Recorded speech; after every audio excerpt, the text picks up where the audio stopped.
ജലീൽ. ഒരു മാസം പിന്നിടുമ്പോൾ യുദ്ധവെറി അവസാനിക്കുന്നില്ല എന്ന കാഴ്ചയാണ് നമുക്ക് ഈ നിമിഷവും മനസ്സിലാക്കാൻ സാധിക്കുന്നത്. ശ്രീനിധി ഗോകുൽ, സൗദി പ്രതിരോധ മന്ത്രാലയം പുറത്തുവിട്ട റിപ്പോർട്ട് പ്രകാരം അല്പം മുമ്പും സൗദിക്കെതിരെ ഇറാന്റെ ആക്രമണം ഉണ്ടായിട്ടുണ്ട്.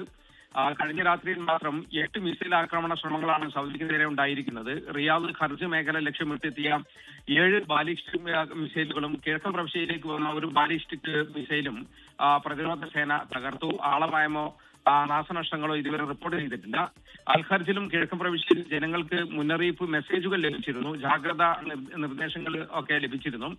ഈ മധ്യമേഖലയിലും കിഴക്കൻ മേഖലയിലുമുള്ള അമേരിക്കൻ താവളങ്ങളും ഈ ഓയിൽ പ്ലാന്റുകളും ലക്ഷ്യമിട്ട് നിരന്തരം ആക്രമണം ഉണ്ടാകുകയാണ്. തകർക്കപ്പെടുന്ന മിസൈലുകളും ഡ്രോണുകളും ഒക്കെ ഈ ജനവാസ മേഖലയിൽ പൊതിച്ച് പരിക്കുകളും നാശനഷ്ടങ്ങളും ഒക്കെ നേരത്തെ റിപ്പോർട്ട് ചെയ്യുകയും ചെയ്തിട്ടുണ്ട്. അതുകൊണ്ട് തന്നെ ഈ മലയാളികൾ ഉൾപ്പെടെ പ്രവാസികളും സ്വദേശികളും ഒക്കെ ആശങ്കയിലാണ്.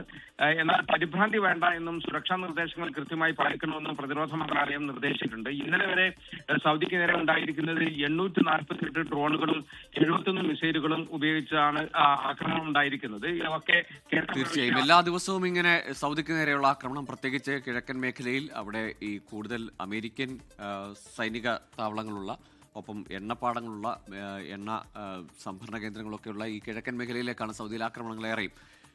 അതിന്റെ വിവരങ്ങളാണ് പങ്കുവച്ചത് ജലീൽ കണ്ണമംഗലം.